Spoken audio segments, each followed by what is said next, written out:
Shalom, salam damai untuk kita semua, dan senang bisa berjumpa dengan Anda kembali dalam Renungan Harian Katolik hari ini Rabu tanggal 18 Januari.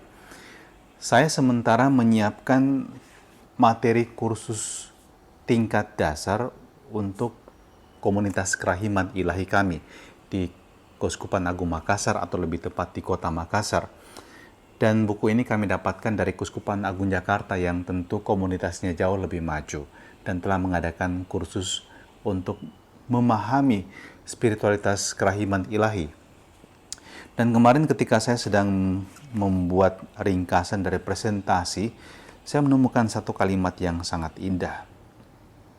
Sekarang aku mengutus engkau membawa kerahimanku kepada seluruh umat manusia.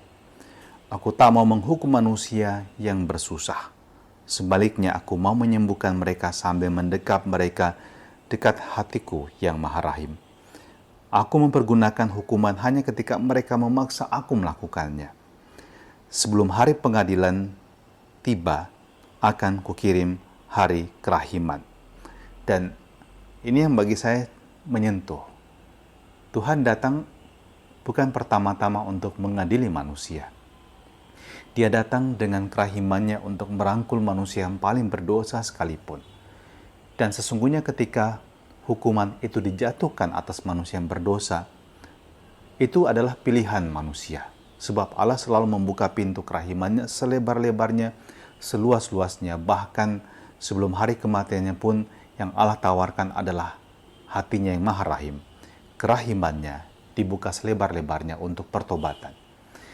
Kita bisa melihat cinta Allah yang lebih luas dari apa yang dapat kita pahami dan kita pikirkan.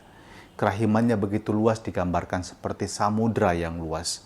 Orang cukup datang dan menenggelamkan diri dalamnya, dan kemudian dia mengalami, diberikan hidup yang baru, disucikan dari segala dosanya. Dan kadang-kadang manusia dengan pikiran yang sangat kerdilah, yang kemudian juga menjadi penghambat orang-orang lain untuk mengalami kerahiman Allah ini.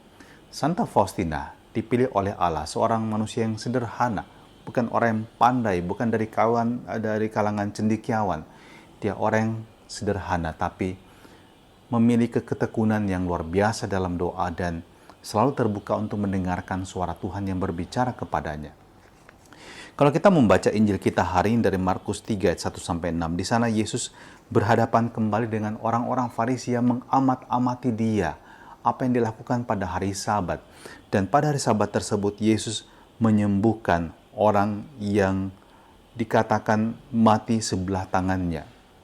Anda bisa bayangkan mana yang bisa dibuat, mana yang boleh dibuat pada hari Sabat, berbuat baik atau sebaliknya berbuat kejahatan.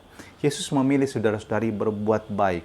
Belas kasih kerahimannya berada di atas segala-galanya, bahkan melampaui hukum Sabat. Sebab hari Sabat dibuat untuk mencintai, menghormati, memuliakan kehidupan yang Tuhan berikan. Dan inilah pilihan Yesus. Dia memilih untuk mencurahkan kerahimannya.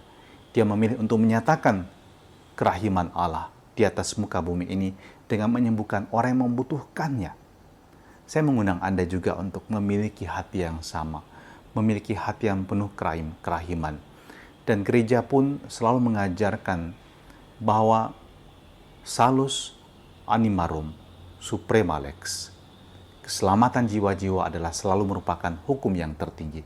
Ada begitu banyak juga aturan dalam hukum gereja, tetapi pada saat manusia akan mengalami kematiannya, di penghujung hidupnya, pada saat dia menghadapi ajalnya, di sana yang ditawarkan adalah keselamatan.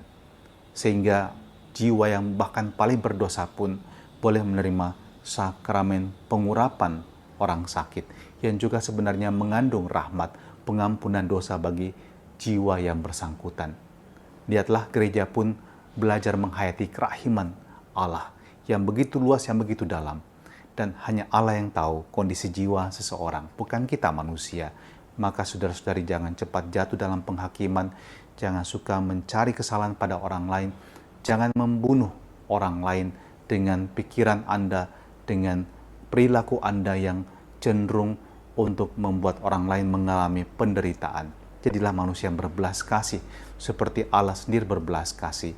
Dan belas kasih menyembuhkan. Saya yakin jika Anda punya hati yang penuh dengan kerahiman juga, Anda punya belas kasih, itu juga dapat menyembuhkan banyak orang. Dan terimalah berkat Allah yang Maha Kuasa, yang meneguhkan, menguatkan kita sepanjang hari ini dalam seluruh karya kita, dalam nama Bapa dan Putra dan Roh Kudus. Amin.